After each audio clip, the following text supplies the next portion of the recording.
Well, Charlie Kirk did have a significant impact on modern politics, really across the United States. 31-year-old father of two, co-founded conservative group Turning Point USA in 2012.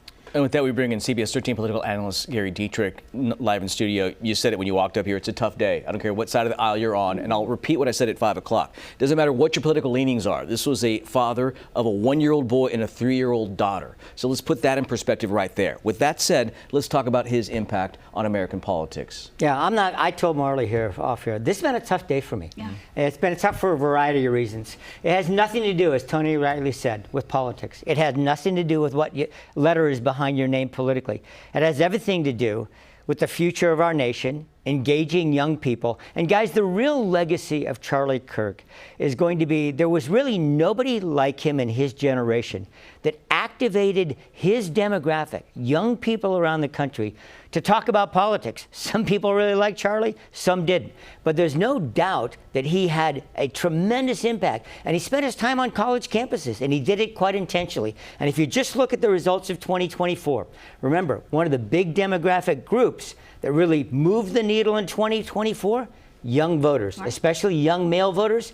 Those were a lot of the folks that really engaged with Charlie Kirk. Yeah, you have a kid in college, I have a kid in college. We know it hits you right in the gut. We've talked about, my son and I have talked about Charlie Kirk in the past. Yeah. This is going to hit millions of kids very hard, including some who just like to debate Charlie. Right, right. And so let's continue on that one. Really the political influence he's had here at home even.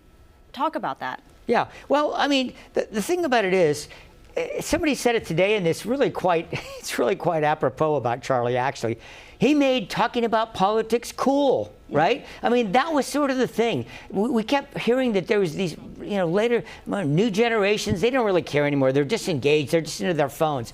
Well, you know what? They were into their phones, but a lot of them were watching these debates. The downloads, he had over 7 million followers on TikTok. He had 100 million views on one of those debates, one of his back and forths about prove me wrong. So he really engaged, I think, Marley. That was the thing. Made it cool and actually desirable to talk about what's going on in our country. Yeah, you talked about the target audience, so I'm not going to talk about that. I want to pivot to this question about the campus atmosphere, because don't you think that the dialogue and the tolerance level has gotten to a point where it almost is expected that things are going to get violent? People are so overly reactive to what people think.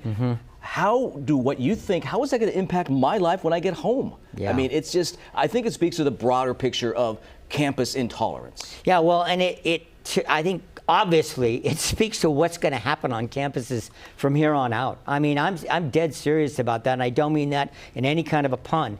I mean the fact that this is a very serious moment for people in the United States and for college campuses. I have been to dozens and dozens and dozens of rallies, spoken at some at major college campuses, and there is rarely the kind of security people say on a presidential level. It just doesn't happen. We were talking off air about the Bernie Sanders AOC rally right out here at Folsom Lake College, 25,000 people. I was in the middle of that on the press risers. I mean, you just have to wonder, Tony, I don't want to see political discourse go away on the American college campus. For so many people like myself, that's where their activism, that's where their involvement was really birthed. Right. And you want young people to be interested in politics. You were just saying, too, that you bring it to the young people. When I was a kid, you're right, it was boring to talk about politics. Everyone yawned and said politics, but Kirk was one of those that actually he broke through that on social media, got kids actually talking about it and caring. And a lot of his audiences that would come, they didn't agree with him, but they just wanted to hear the exchange of ideas,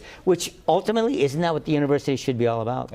I think as parents, we need to have a discussion with our kids about it's okay for people to think differently. Right? It doesn't make them the enemy. And we don't need any violence as a result of it. All right. Gary, thanks for your insight. Of course, guys. Tough day.